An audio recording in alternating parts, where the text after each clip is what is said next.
ஈசாவு சத்தியம் செய்து தன் முதற்பேறு உரிமையை யாக்கோபுக்கு விற்றுவிட்ட பிறகு ஈசாக்கு முதிர்ந்து கண்கள் மங்கலாகி மரணத்திற்கு முன் ஈசாவை ஆசீர்வதிக்க விரும்பினார்.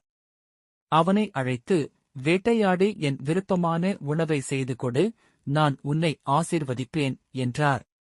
இதைக் கேட்ட ரெபெக்காள் தேவன் சொன்ன தீர்க்கதரிசனத்தை நினைத்து யாக்கோபுக்கு ஆசீர்வாதம் கிடைக்க திட்டமிட்டாள்.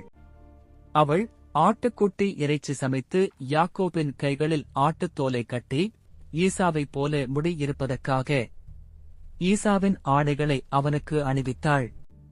பின் யாக்கோபு தந்தையின் முன் சென்று, நான் ஈசாவு என்று சொன்னான். ஈசாக்கு குரலை கேட்டபோது சந்தேகப்பட்டார். குரல் யாக்கோபின் குரல் போலிருக்கிறது, ஆனால் கைகள் ஈசாவின் கைகள் போல இருக்கின்றன. தோலை தொட்டபோது அவர் நம்பி யாக்கோபுக்கு மிகப்பெரிய ஆசீர்வாதத்தை கொடுத்தார். ஜாதிகள் அவனை சேவிப்பார்கள். சகோதரன் அவனுக்கு கீழ்ப்படிவான்.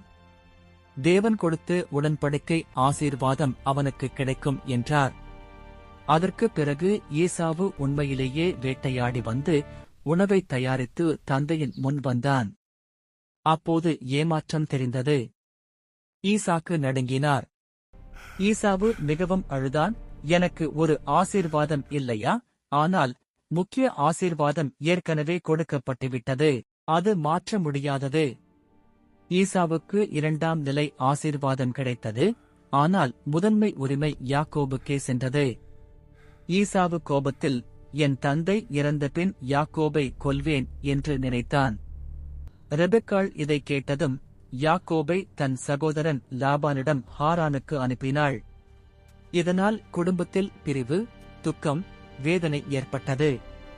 இந்த சம்பவம் தேவனுடைய திட்டம் நிறைவேறினாலும் மனித தந்திரம் குடும்பத்தில் பிரிவையும் வேதனையையும் உண்டாக்கும் என்பதை காட்டுகிறது. ஆதியாகமம் 27:1-27-45